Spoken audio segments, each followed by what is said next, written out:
Today I'll be tying Higa's SOS. This is the nymph I use when I do nymph and have had great success with it. I'll be tying it on a Daiichi 1130 size 18 hook.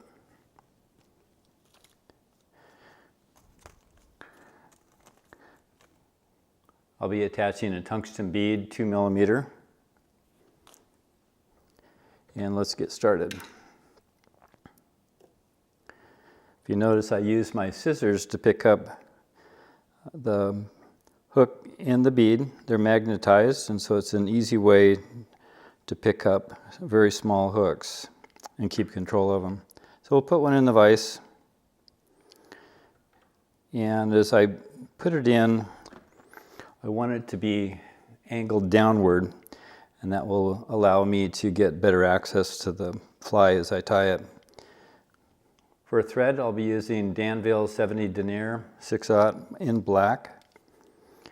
And I'll begin by just placing a few thread wraps behind the bead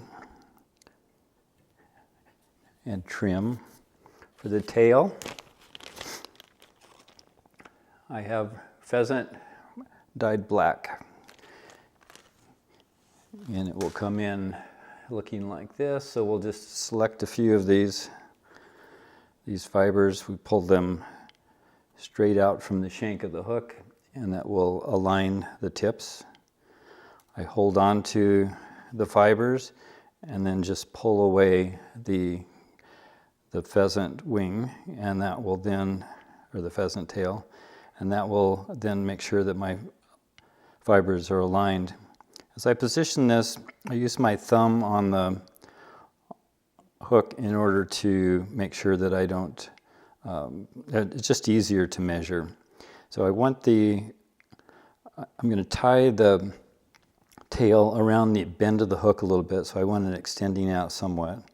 So I'll switch hands and then just take a soft wrap and make sure it's on top and continue with touching thread turns. As I hold the fibers upward, it keeps them straight on top of the hook. And I'll go around the bend a little bit and come back up right behind the bead and pull off the ends of the pheasant tail. Flatten my thread, and next I'll select some small silver wire. I found that I attach a piece to my hackle pliers, and they're easy to find on my fly tying table then.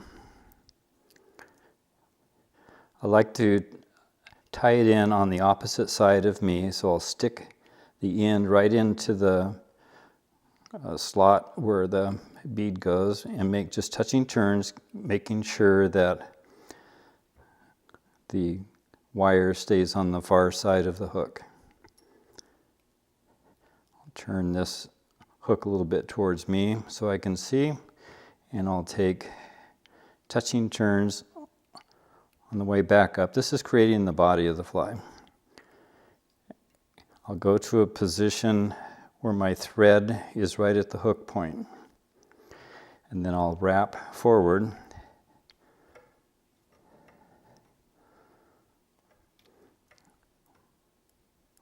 I try to get 4 wraps in. I'll hold it straight up with my offhand. I place the thread around, make 1 tight wrap and hold it, and then I can remove hanging onto the thread with my tying hand. Make a few additional wraps, pull this upward to secure it, and then we use the technique of helicoptering, and that should tear those off really easy. Nice and close so you don't have any tag end. And then I place this back for my next fly.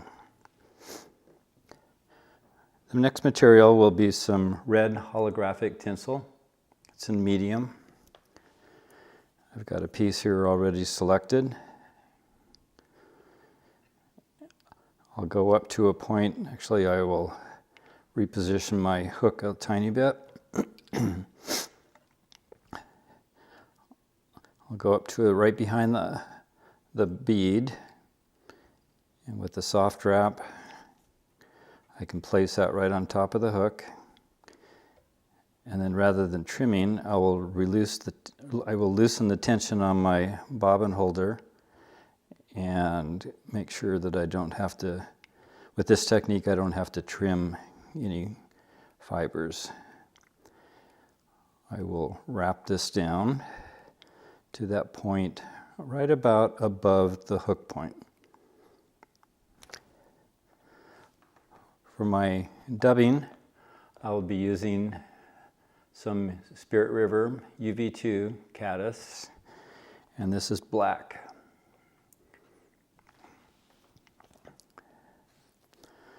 Use a little moisture and just go one direction as you proceed to apply dubbing onto the thread. We've got some long fibers, which is great. I will go back up to behind the bead, down the hook to the tie-in point right above the hook point, and end right behind the bead. Pull the tinsel forward and make a loose wrap, making sure to hold the material tight, and then you can pull down and release. I make 3 wraps, pull this up and make a wrap to lock it in. You can see I have a fiber here, long one, we'll trim that and trim the tinsel.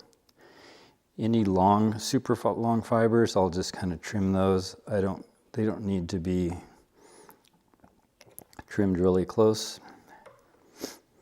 And then for the legs, I'll be using some black crystal flash.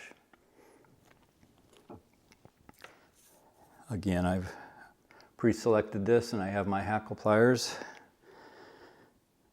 I just pull that out, flatten my thread so that I can release it, and you notice that they're release tension and it doesn't go forward or backwards. So I'll just make a loop, a couple of wraps there. We'll make a figure 8.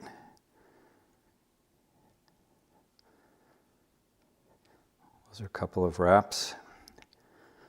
I'm keeping tension on, and then pull these fibers down.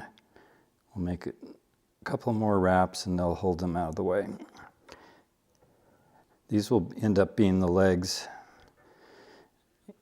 and you can pull those down or they'll pop up on top. I don't think it really matters. As I fish them, I haven't seen that to be an issue at all.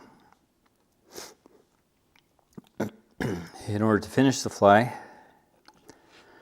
I will put a little bit of head cement right on the thread. It won't take a lot.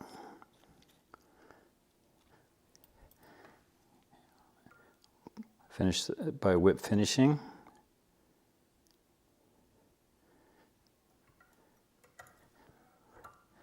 Pull the knot tight, and I'll trim it close. The last step then is just to trim these legs to length.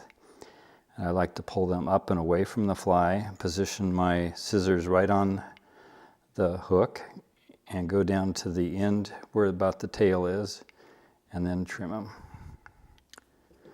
I'll place this back in for my next fly, and there's a completed Higa's SOS. It's been a really effective fly for me when I choose to nymph. Please like and subscribe to my RiverKeeper Fly YouTube channel. The fly pattern sheet, there will be a link in the description below. Hope to see you soon.